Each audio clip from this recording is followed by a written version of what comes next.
Di ba? Ganun talaga eh, no? Paulit-ulit ang practice eh, no? Oo, congratulations sa inyong dalawa. Galingan niyo pa! Yehey! Thank you very much.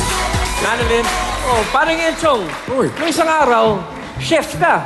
Yes. Ngayon naman, boksingero ba yan? Yes. Bakit? Anong trip mo ngayon, Eh, Brad? wala naman. Kasi hindi na ako chef. Dahil ako ngayon ay si Rocky Enchongo.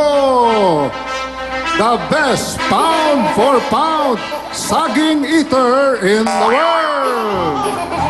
Kilo-kilo kasi ako, Ryan, kung kumain ng saging. Kaya pound for pound. Miss Ruby, kamusta ka na? Naalala mo bigla si Alan. Oo, na-miss kong bigla yung kasama ko. Kasi sinabi mo yung kilo-kilo. Ako din kilo-kilo rin ako eh. Oo, kinikilo ko parate. Pero alam mo, Ryan, dahil boxer ako ngayon, ang masasabi ko lang sa performance ng magkapatid na to, knockout! Tulog ang mga kalaban! KO! Ang galing-galing! Thank you very much, Enchonggo. Thank you very much, Scouts. Okay, Jamawa Kids, Cedric, and Joren, ganito ang gagawin natin. Nagustuhan ko yung narinig nyo eh. Narinig ko sa inyo na yung pampremyo nyo, ibibili nyo si Mami ng washing machine.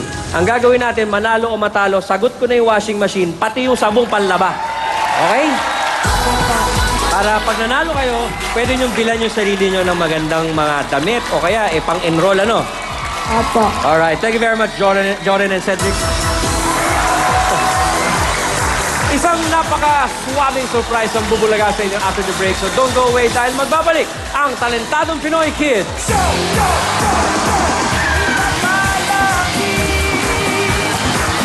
Cute na singer! Hanep na drummer! At ano ito? Lone Ranger? Hanep ang buhok natin sa pagbabalik ng